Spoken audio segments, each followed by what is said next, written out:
हर साल 10 अप्रैल को विश्व होम्योपैथी दिवस या वर्ल्ड होम्योपैथी डे मनाया जाता है। इसे मनाने का उद्देश्य होम्योपैथिक उपचार या दवाओं के उपयोग के बारे में जागरूकता फैलाना है। लोगों को होम्योपैथी को लेकर कई भ्रम है, इसलिए उन्हें नहीं पता कि होम्योपैथी भी आपके इलाज में कितना फायदेमंद साबित हो सकता है। और इसीलिए आ गई हूँ मैं सौम्या शुक्ला, आपका अपना शो सेहत मंत्रा लेकर। और आज हमारे साथ मौजूद हैं डॉक्टर अशोक वर्मा। डॉक्टर अशोक, आपका बहुत बहुत स्वागत है हमारे शो सेहत मंत्रा में। जैसा कि आज वर्ल्ड होम्योपैथी डे है, तो इस अवसर पर मैं सबसे पहला सवाल आपसे ये पूछना चाहूंगी कि होम्योपैथी काम कैसे करती है?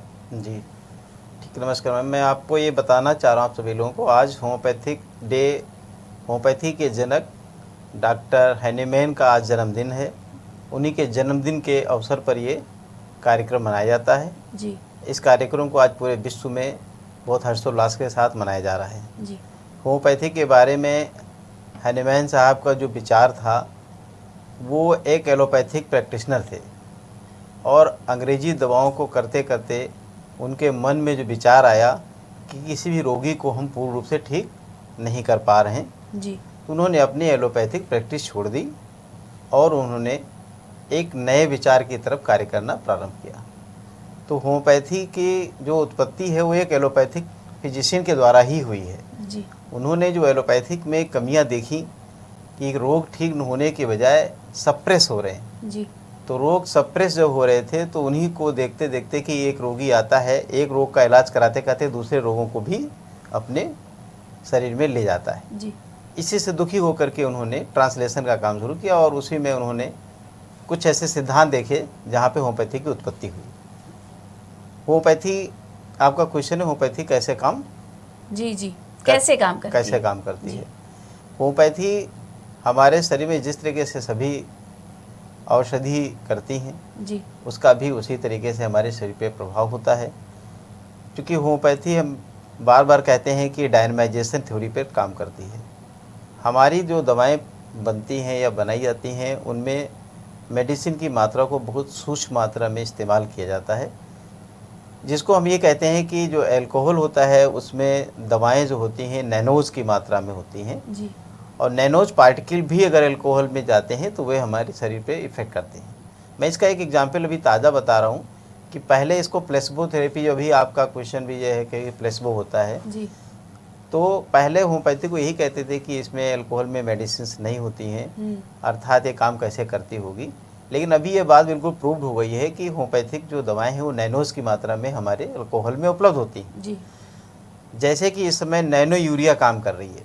मेरा ये क्वेश्चन है कि अगर इसमें नैनो यूरिया हमारे पेड़ पौधों पे काम कर रही है, तो नैनो यूरिया कैसे काम करती है? पेड़ की पत्तियों पे डाल दी जाती है, पत्तियाँ एक्सेप्ट करती हैं और वो हमारी पौधे को मिल जाती है। जी। ऐसे होम्योपैथिक दवाएं भी नैनोज में हैं। अगर वो मेरे टंग की बड पे जाएगी, वो भी बड है, पेड़ पौधे में भी बड है, और मेरे पास भी क्या है, बड है टंग पे। अगर इस टंग पे अगर दवा डाली जाती है, तो अगर नैनो यूरिया पेड़ पौधों पे काम कर रही है, ये बाकायदा प्रूव्ड है। उसी तरीके से होम्योपैथिक दवाएं भी हमारे टंग पे जैसे डाली जाती हैं, थ्रू टंग थ्रू बड्स काम करना स्टार्ट कर देती हैं। यही होम्योपैथिक दवाओं के करने का सिद्धांत है।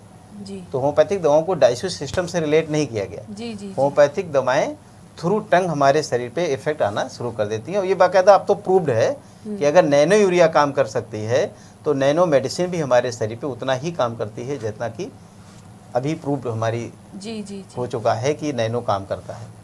तो होम्योपैथी काम करने का पद्धति यही है। जी पता है। डॉक्टर, जैसे ये होम्योपैथी है, तो ये क्या प्लेसिबो इफेक्ट पे भी काम करती है? देखिए, कोई भी पैथी प्लेसबो पे काम करते हैं। प्लेसबो है क्या? जी। प्लेसबो ये है कि आपके अंदर की वाइटल फोर्स कमजोर हो गया है, आपकी जीवनी शक्ति कमजोर हो गई है। अब आपको अगर विल पावर दे दिया जाए तो पेशेंट क्या हो सकता है, उसके अंदर एक ताकत पैदा होती है कि उसको लगता है कि मैं कुछ खा रहा हूँ और मैं ठीक हो जाऊँगा। आदमी का पहले मन बीमार होता है, शरीर बाद में बीमार होता है। तो जो पहले मन बीमार हुआ है उसको कैसे ठीक करेंगे? उसको ये बताना पड़ेगा कि आपको हम ये दवा दिए हैं और इस दवा से आप ठीक हो जाएंगे। जी। ये बता देने मात्र से उसके शरीर में एक ऐसा प्रभाव पैदा होता है, उसे लगता है कि अब हम ठीक हो जाएंगे। जी। तो दवाओं का जो इफेक्ट होता है हमारे मन से होता है। पहले मन बीमार है, फिर शरीर बीमार है। अभी आपके पास एक फ़ोन आता है और वो कहते हैं कि आपका बहुत बड़ा लॉस हो गया, तो आप क्या करते हैं? कांपने लगते हैं, गिर जाते हैं, बेहोश हो जाते हैं। लेकिन वहीं पर एक फ़ोन आता है कि आपका बहुत बड़ा लाभ हो गया, बहुत प्रॉफिट हो गया, बहुत फ़ायदा हो गया है, तो आप कूदने लगते हैं, उछलने लगते हैं, एनर्जी आ जाती है। तो क्या होता है, एक सेकंड में कोई शरीर में बीमारी कहाँ से आई? वो बीमारी इसलिए आई क्योंकि हमारा मन बीमार हुआ, मन में भय पैदा हुआ, भय के कारण बीमारी होती है जी। यानी प्लेसबो इफेक्ट तो होता ही है, सभी चीज़ में है। अगर आप कोई पुड़िया दे देते किसी को, कहते हैं कि इसमें अमृत है, तो जैसे वो अमृत के नाम से खाता है वैसे उसके अंदर पॉजिटिव पैदा हो जाती है। यानी कि जो हम प्लेसबो भी अगर देखो मीठी गोली भी देते हैं और कहते हैं इसमें अमृत जैसी दवा है, तो पेशेंट क्या करता है, हमारी गुडविल पे आता है, वो डॉक्टर की गुडविल है, डॉक्टर का नाम है कि इस डॉक्टर के यहाँ जाएंगे तो ठीक हो जाएंगे। जी। वो डॉक्टर अगर उसको पुड़िया भी दे देगा, उसको गोली भी दे देगा मीठी, तो भी उसके अंदर एक विल पावर जनरेट होगी, यानी वाइटल फोर्स थ्योरी। हैनीमैन साहब ने क्या लिखा है, उन्होंने यही कहा है कि वाइटल फोर्स थ्योरी पे हमारी सिद्धांत काम करते हैं, यानी जीवनी शक्ति जितनी मजबूत हो जाएगी, रोग उतनी जल्दी ठीक हो जाएगा। यही सिद्धांत है कि होम्योपैथी प्लेसबो थ्योरी को भी फॉलो करती है और सभी पैथी करती हैं। अगर एक अच्छा डॉक्टर किसी को अगर पानी का इंजेक्शन भी लगा देता है तो भी कहता है कि हमको बहुत फायदा हो गया जी।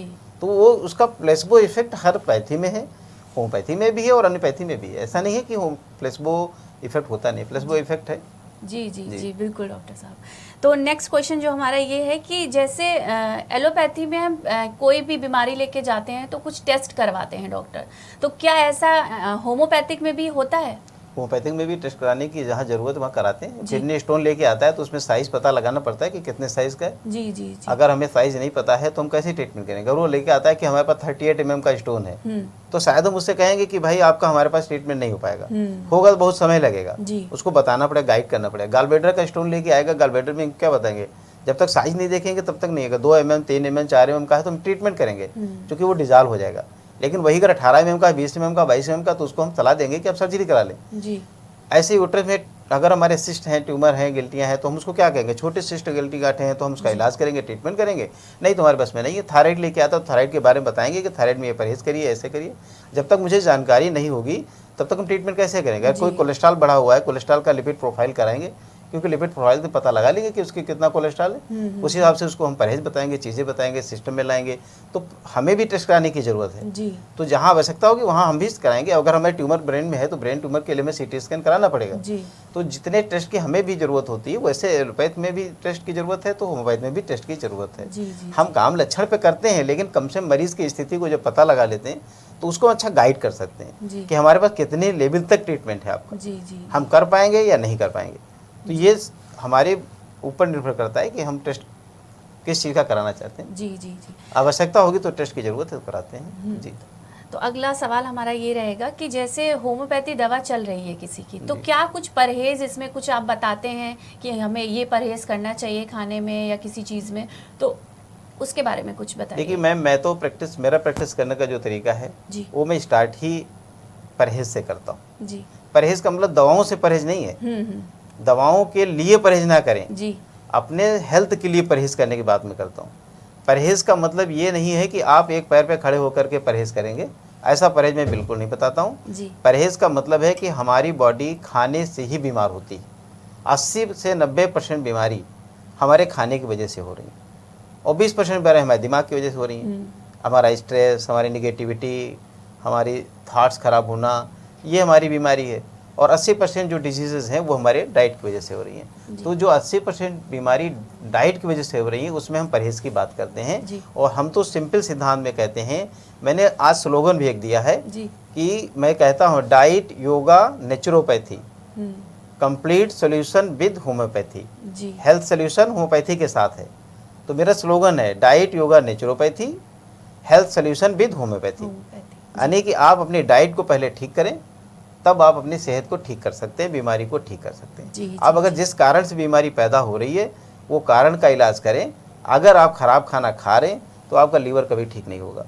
आप खराब खाना खा रहे हैं तो कोलेस्ट्रॉल कभी ठीक नहीं होगा। तो परहेज में उस अवस्था में बताता हूँ कि आपको कितना घी खाना है, कितना तेल, कितना दूध, कितना दही। मैं तो दूध दही पे भी कहता हूँ कि जिसकी ज़रूरत नहीं वो ना खाए। दही से भी हमारी बॉडी में कोलेस्ट्रॉल बढ़ सकता है। बहुत सारी ऐसी चीज़ें जो हम अच्छा समझते हैं। घी की अधिक मात्रा खा लेने से हमें नुकसान होता है। घी फायदा करता है लेकिन थोड़ी मात्रा में। अगर वही अधिक मात्रा में खा लें तो कोलेस्ट्रॉल बढ़ जाएगा, बीमारी बढ़ जाएगी। तो हम परहेज हर अवस्था में बताते हैं क्योंकि बिना परहेज के मरीज़ को ठीक नहीं किया जा सकता है। क्योंकि जो हमारे पेट में जाएगा लीवर उसे डालेगा, आंतें पचाएंगी, ब्लड में जाएगा। जो गंदगी ब्लड में जाएगी वही गंदगी ब्लड में जा करके हमारे हार्ट, हमारे ब्रेन, हमारे स्किन सभी को बीमार करती है। इसलिए मैं ये कह सकता हूँ कि बिना परहेज़ के तो कोई ट्रीटमेंट ही नहीं हो सकता। जब तक पेशेंट को सही दिशा में डाइट प्लान नहीं दिया जाएगा तब तक एक भी पेशेंट ठीक नहीं होता है। मैं अपने प्रैक्टिस में ये बात करता हूँ, और जो पेशेंट परहेज करके आता है वो 100 में से 100% ठीक होता है। जी बिल्कुल। अच्छा, बात तो अभी हो गई हमारे शरीर के अंदर की बीमारियों की, लेकिन अगर जैसे स्किन से रिलेटेड कोई प्रॉब्लम्स हैं, ठीक है, तो वो उसमें होम्योपैथी कितनी कारगर साबित होती है? देखिए, होम्योपैथिक 100% स्किन डिजीज में कारगर होती है जी। और हम स्किन के जितने भी रोगी हैं सबको ठीक करते हैं। मेरे पास सोरियासिस, मेरे पास विटिलिगो, इस तरीके से बड़े बड़े जो बीमारियाँ ठीक नहीं होती हैं उन पर भी मैं काम करता हूँ, और वो बीमारियाँ भी बहुत अच्छे तरीके से ठीक हो रही है। बात होम्योपैथी से ठीक करने की है तो सारी बीमारियों की जो जड़ है हमारा ब्लड है जी। हमारे ब्लड में अगर टॉक्सिक इकट्ठा हो रहे हैं तो हमारे निश्चित है स्किन पे जाएंगे। मैं इसका एक एग्जाम्पल बताना चाहता हूँ। अगर दीवार के पीछे से एसिड आ रहा है तो दीवार पे पपड़ी बनेगी और वो दीवार की पपड़ी रोज झड़ेगी। अगर हम उसमें पुट्टी लगा के ठीक करना चाहते हैं तो वो दीवार नहीं ठीक हो रही है, वो केवल पुट्टी ठीक हो रही है। तो हमें किस पे काम करना है? हमें पीछे जो एसिड आ रहा है दीवार से, उस एसिड को हटा दे, दीवार की पपड़ी बनना बंद। यानी मेरा सीधा ये सिद्धांत है कि हम मुंह में जो डाल रहे हैं वो हमारे आंतों में जा रहा है, हमारे गट एब्जॉर्ब कर रहे हैं, और गट जो एब्जॉर्ब करेंगे वही ब्लड में जाएगा, जो ब्लड में जाएगा वही एपिडर्मिस में से निकलना स्टार्ट होता है। यानी सारी बीमारी की जो जड़ है, हम जो डाइट में खराब खाना खा रहे हैं, हमारे बॉडी में जो जा रहा है टॉक्सिक, वही मेरी स्किन पे आ रहा है। स्किन डिजीज अगर ठीक करना है तो हम अपने पहले डाइजेस्टिव सिस्टम को ठीक करें, अपने गट लाइन को ठीक करें, अपने लीवर को ठीक करें। अगर लीवर, आंतें, गट लाइन ठीक हो जाएंगी तो स्किन डिजीज़ अपने आप ठीक हो जाएगी। स्किन डिजीज़ बिना हमारे खाने पीने के माध्यम को जब तक ठीक नहीं करेंगे कोई भी स्किन डिजीज ठीक नहीं होती है। हमने सोराइसिस भी अगर ठीक किया है तो डाइट प्लान ठीक करा दिया। जिसके ब्लड में अगर एसिड ज़्यादा है तो स्किन क्या होगी मैम? जलेगी। अगर ब्लड में एसिड ज़्यादा हो जाएगा तो स्किन जल जाएगी, स्किन खराब होने लगेगी, रिपेयर नहीं होगी। तो सेल्स क्या होती हैं हमारी? डेड होती हैं। किस अवस्था में? जब हमारे शरीर में एसिड ज़्यादा इकट्ठा होता है। तो हमें पेशेंट को यही सिखाना होता है कि एसिडिक मीडियम का फूड्स को कम करें, अवॉइड करिए, और एल्कलाइन मीडियम का फूड्स को ज़्यादा लें। एल्कलाइन फूड से हमारी कोशिकाएं जीवित होती हैं, हमारी हीलिंग पावर बढ़ती है। इसलिए जितना भी हमारा फूड्स हैबिट है उसमें एसिडिक फूड्स को हटा करके एल्कलाइन फूड्स की तरफ जाएं। डेयरी प्रोडक्ट को बंद करें, अंडा बंद करें, चिकन बंद करें। इस तरीके के खाने को अगर बंद करा देते हैं तो पेशेंट जल्दी से जल्दी रिकवरी करता है। उस अवस्था में हमारी होम्योपैथिक दवाएं बिल्कुल बहुत बढ़िया तरीके से काम करती हैं। लेकिन बिना सिस्टम को सही किए होम्योपैथिक दवाओं को खाली दे देने से कोई स्किन ठीक हो जाएगी, ऐसा नहीं कह सकते जी। हम पहले मेंटेनिंग कॉस्ट ठीक करें जी। उसके साथ में होम्योपैथी काम करें। हम होम्योपैथी 100% काम करती है। इससे अच्छी कोई पैथी नहीं है स्किन के लिए, क्योंकि यही पैथी इकलौती है जो जड़ से ठीक करने का काम करती है। इसके कोई साइड इफेक्ट्स नहीं है। बाकी स्किन डिजीज़ में जो भी पैथी चलती है सब में स्किन को सप्रेस किया जाता है, और स्किन में जितने रोग सप्रेस होंगे आगे चल के वही हार्ट, वही किडनी, वही ब्रेन को फेल्योर करते हैं। क्योंकि हमारे ब्लड में जो टॉक्सिक इकट्ठा होगा वो मेरे हार्ट को ब्लॉक करेगा, मेरे ब्रेन को ब्लॉक करेगा। इसलिए हम अपने ब्लड से टॉक्सिक को साफ करने के लिए एल्कलाइन फूड्स का इस्तेमाल करें और स्वस्थ होने की तरफ चलें। जी बिल्कुल बिल्कुल। डॉक्टर अशोक, अगला क्वेश्चन मेरा आपसे ये रहेगा कि जैसे एलोपैथिक में हम लोग बीमार हुए, ठीक है, जो कॉमन सी चीज़ मैं आपको बता रही हूँ, बीमार हुए हम लोग, मेडिकल शॉप पे गए, हमने एक पैरासीटामोल ली और खा लिया, तो क्या इस तरीके से होम्योपैथिक दवा भी खरीद के हम लोग खा के अपना उपचार खुद कर सकते हैं? देखिए, जिसको नॉलेज है थोड़ा बहुत तो आदमी अपने दवाओं को इस्तेमाल कर सकता है, लेकिन प्रॉपर तरीके से होम्योपैथी दवाओं को भी दुकान से खरीद खाने का प्रचलन अच्छा नहीं है जी। क्योंकि दवाओं के साइड इफेक्ट तो नहीं होते हैं जी बिल्कुल, लेकिन कई बार दवाओं के एग्रावेशन होते हैं, कई बार दवाओं के बैड इफेक्ट्स होते हैं, और लगातार बहुत दवाएं नहीं खानी चाहिए, क्योंकि बहुत दवाएं खाने से दवाओं की प्रूविंग होती है। हैनीमैन साहब ने जो दवाओं की प्रूविंग की थी वो वही था कि लगातार किसी चीज़ का सेवन करते रहे तो वो उनके शरीर पे उसका प्रभाव आ गया, जो रोग नहीं था वो रोग उत्पन्न हो गया। जैसे हैनीमैन साहब ने जो होम्योपैथी की उत्पत्ति करी तो उसका एक एग्जाम्पल है कि उन्होंने सिनकोना बार्क से मलेरिया ठीक होता था। उन्होंने देखा कि सिनकोना बार्क को पीने से मलेरिया उत्पन्न हुई, और उसी सिनकोना बार्क की दवा बनाई जाती थी जिससे मलेरिया ठीक होती थी। तो इससे सिद्ध होता है कि वही चीज़ें अगर लगातार ज़्यादा इस्तेमाल कर ली जाएं तो उनसे रोग उत्पन्न हो जाएगा। तो यानी कि लगातार किसी भी दवा का सेवन करते रहने से वे दवाओं के प्रभाव अपने शरीर में उनके साइड इफेक्ट हो जाते हैं, मतलब वो रोग नहीं है तो उस तरीके के रोगों के लक्षण आने लगेंगे जी। तो इसलिए मेरा ये कहना है कि दवाओं का अंधाधुंध प्रयोग ना किया जाए, जी। खाई जाए, लिमिटेशन में खाई जाए। लोग खा सकते हैं, ले सकते हैं, ऐसी बात नहीं, जिसको नॉलेज है थोड़ा वो तो अपना ले सकता है। अगर किसी का अनुभव है किसी बात में तो होम्योपैथिक दवाएं भी खरीद के खाते हैं, जैसे पैरासीटामॉल खाई जा रही है जी। तो ऐसे होम्योपैथिक भी खा सकते हैं। जी जी। वैसे भी दवाओं का अंधाधुंध प्रयोग तो किसी पैथी में ठीक नहीं, ना तो होम्योपैथिक में, ना समझ के खाएं, डॉक्टर के पास जाके खाएं, जी, जी। किसी समझदार व्यक्ति को बता के दवा ले लें। और मैं तो इसी पे अभी अपने ऑनलाइन सेंटर्स अपने गांव में स्थापित करने जा रहा हूँ जी। कि जो गरीब लोग नहीं जानते मैं उनको तक भी पहुँचा रहा हूँ बहुत और फ्री करने जा रहा हूँ, उसमें कोई पैसा नहीं लूँगा। जी जी जी, बहुत बढ़िया। डॉक्टर अशोक, अगला क्वेश्चन मेरा ये था कि होम्योपैथिक किस स्तर की गंभीर बीमारियों का इलाज होम्योपैथी में कारगर है? जैसे अगर हम एक गंभीर बीमारी का नाम लें तो कैंसर, तो क्या एक स्तर पे जाके होम्योपैथी कैंसर के लिए कारगर साबित होती है?